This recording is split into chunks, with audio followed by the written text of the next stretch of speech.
উত্তৰ গুৱাহাটীৰ কুৰুৱা, লেঙা, দীৰ্ঘেশ্বৰী আদি অঞ্চলৰ বেদখলকাৰী মিয়াৰ বিৰুদ্ধে অতি শীঘ্ৰে ব্যৱস্থা গ্ৰহণ কৰিব বিধায়ক দিগন্ত কলিতাই। আজি উত্তৰ গুৱাহাটীৰ দীৰ্ঘেশ্বৰী দেৱালয়ৰ সন্মুখত দেৱালয়ৰ বজাৰ গৃহৰ শিলান্যাস অনুষ্ঠানত গৃহ সমষ্টি অবৈধ মিয়া বেদখলকাৰী সম্পৰ্কত সাংবাদিকৰ আগত এইদৰে কয় স্থানীয় বিধায়কগৰাকীয়ে। উত্তৰ গুৱাহাটী দীৰ্ঘেশ্বৰী দেৱালয়ৰ সমীপত বেদখলকাৰীয়ে থলুৱাৰ প্ৰতি আনিছে ভাবুকি। থলুৱা লোকে সন্দেহযুক্ত লোকক কৃষিভূমি ভাড়ালৈ দিয়াত গুজেই গজালি মেলিছে মিয়াই আৰু ক্ৰমশ বৃদ্ধি পাই আছে এনেধৰণৰ অচিনাকি লোকৰ সংখ্যা। কৃষিভূমিৰ উপৰি দীৰ্ঘেশ্বৰী দেৱালয়ৰ ভূমিও বেদখল কৰিছিল সন্দেহযুক্ত লোকে। কিন্তু প্ৰশাসন আৰু মন্দিৰ কৰ্তৃপক্ষৰ তৎপৰতাত যোৱা বছৰ ইয়াত উচ্ছেদ কৰা হৈছিল।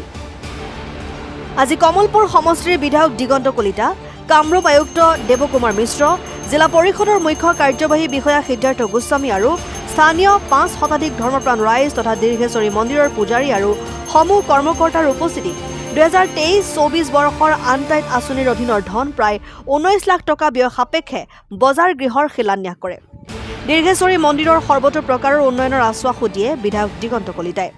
১৮,২৭,৮২৯ টকাৰে দীৰ্ঘেশ্বৰ মন্দিৰৰ এই পবিত্ৰ প্ৰাংগণত দেৱালয়ৰ চৌহদত নামনিতে এটা আপোনাৰ সভাগৃহ বজাৰ গৃহ আজি অনুমোদন দিছে জিলা পৰিষদে। তাৰে শুভ আৰম্ভণি আছিল, শিলান্যাস আছিল আৰু আমি মা দীৰ্ঘেশ্বৰী শ্ৰীচৰণত সেৱা জনাইছোঁ প্ৰথমে যে আমাৰ এই অঞ্চলৰ ৰাইজৰ সকলোৰে মংগল হওক আৰু এই বজাৰ গৃহটোৱে এই অঞ্চলত থকা যিসকল ক্ষুদ্ৰ ব্যৱসায়ী আছে ব্যৱসায়ীসকলক এটা স্থান হ'ব, তেওঁলোকে ব্যৱসায় কৰাৰ সুবিধা পাব আৰু তাতকৈ ডাঙৰ কথা যে মা দীৰ্ঘেশ্বৰী মন্দিৰৰ প্ৰাংগণত। সেইকাৰণে মই ভাবোঁ স্থানীয় ব্যৱসায়ীৰ দ্বাৰা এই সভাগৃহটোত যথেষ্ট সুবিধা পাব।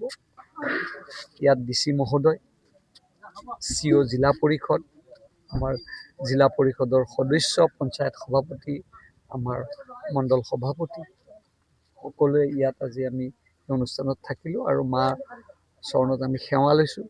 এই অঞ্চলৰ সকলোৰে ৰাইজৰ মংগল হওক আৰু সুন্দৰকৈ সভাগৃহ বনাই সজাই স্থানীয় ব্যক্তিসকলৰ দ্বাৰা ব্যৱসায় কৰাসকলক উপকৃত কৰাৰ কাৰণে অতি সোনকালে এটা সুন্দৰ ব্যৱস্থা হাতত লৈছে। যেনেকৈ মা কামাখ্যা এখন পীঠ, এইখনো আমাৰ দেৱালয়, ইয়াত দৰ্শনাৰ্থী সদায় আছে কাৰণ মাৰ ওচৰত সকলো শৰণাপন্ন। মই নিজেই প্ৰথম যেতিয়া বিধায়ক হৈ ইয়াত প্ৰথম মই কাৰ্যভাৰ লৈছোঁ দিল্লী মিছনৰ ওচৰত, প্ৰথম দুৰ্গা পূজা ভাগত ময়ে সেৱা লৈছোঁ বা আহি গৈছোঁ।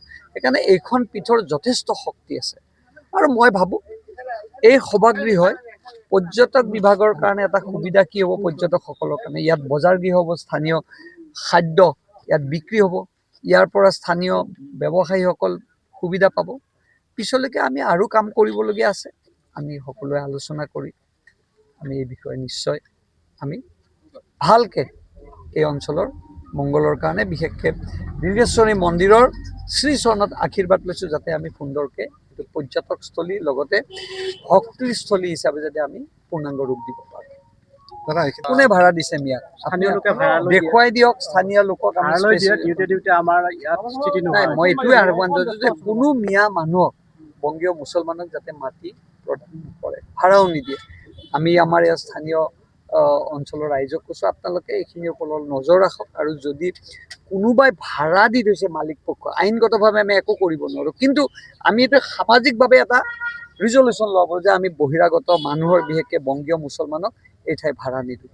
মই ভাবোঁ স্থানীয় কমিটি এইটো আমাক দেখুৱাই দিব আৰু আমিও ইয়াৰ সতৰ্কতা অৱলম্বন কৰোঁ। ভ্ৰমণ কৰিবলৈ দেখা পায় কেইবাবাৰো ষ্টেপ লোৱা হৈছিল প্ৰশাসনৰ পৰা, কিন্তু তেওঁলোকক ঠিকে আছে, মই আজি গম পালোঁ।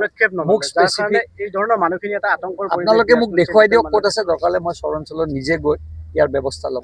আৰু চৰ অঞ্চলত কোনো ভাড়াও দিব নোৱাৰে কাৰণ সেইবিলাক চৰৰ মাটি, মানে মই কি কৈছোঁ, ৬,০০০কে দিয়ে, কোনোবাই ১০০ বিঘা পৰ্যন্ত দখল কৰি ভাড়া লয়। গভৰ্ণমেণ্ট লেণ্ডত। ঠিক আছে, আমি এইটো বিষয়ে অলপ নজৰ ৰাখিম, আপোনালোকে আমাক স্পেচিফিক দেখুৱাই দিব, আমি ইয়াৰ ওপৰত ব্যৱস্থা ল'ম। নৱেম্বৰ ডিচেম্বৰ। উত্তৰ গুৱাহাটীৰ পৰা গুণিন দাসৰ ৰিপৰ্ট, N24 আছাম।